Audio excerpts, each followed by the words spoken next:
मित्रांनो, गेल्या हंगामात जवळपास जिल्ह्यातील 72,680 शेतकऱ्यांनी पीक विमा काढलेला होता. परंतु मित्रांनो, त्यामध्ये जवळपास 733 शेतकऱ्यांचे पीक विमा अर्ज हे रिजेक्ट करण्यात येणार आहेत. त्याचबरोबर मित्रांनो, इतर जे पीक पाहणी न केलेले शेतकरी सुद्धा त्यांची सुद्धा पडताळणी करण्यात आलेली आहे.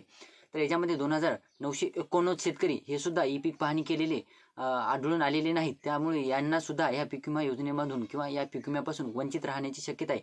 तर तो जिल्हा कोणता आहे आणि जिल्ह्यातील हे जे शेतकरी आहेत आता यांना पीक विमा मिळेल का नाही, यांचे फॉर्म परत एकदा अप्रूव्हल होतील की नाही, त्याविषयीची सविस्तर माहिती आपण 2 मिनिटात कव्हर करण्याचा प्रयत्न करणार आहोत. तर पूर्वीच्या चॅनलवर नवीन असाल तर चॅनलला सबस्क्राईब करा आणि समोरील जे बेल आयकॉन बटन आहे ते दाबायला विसरू नका.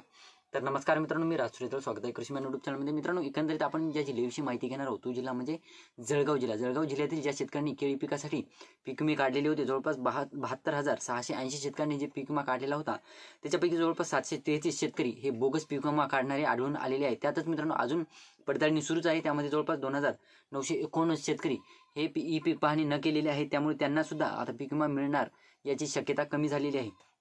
तर म्हणजे एकंदरीत बघायचं झालं मित्रांनो, ज्या शेतकऱ्यांनी केळीची लागवडच केली नाही अशा सुद्धा शेतकऱ्यांनी पीक विमा काढलेला होता, फळपीक विमा. तर अशा शेतकऱ्यांना आता या पीक विम्यापासून हे वंचित राहावं लागणार आहे. म्हणजे जवळपास बघायचं झालं तर 2,989 शेतकरी हे ई पीक पाहणी न केलेले असल्यामुळे त्यांना सुद्धा आता या पीक विम्यापासून हात धुवावा लागणार आहे. तर एकंदरीत शेतात केळी नसताना केळी पीक विमा काढलेल्या शेतकऱ्यांना पडताळणी केल्यापासून काही महिन्यांपासून जवळपास अहवाल प्राप्त झालेला आहे. 733 शेतकरी हे बोगस पीक विमा काढलेले म्हणजे फळपीक विमा काढलेले शेतकरी आढळून आलेले आहेत. तर अशा शेतकऱ्यांना आता जवळपास 5 वर्षासाठी त्यांचे आधार कार्ड हे पीक विम्यापासून ब्लॉक करण्यात येणार असल्याची देखील माहिती समोरून आलेली आहे.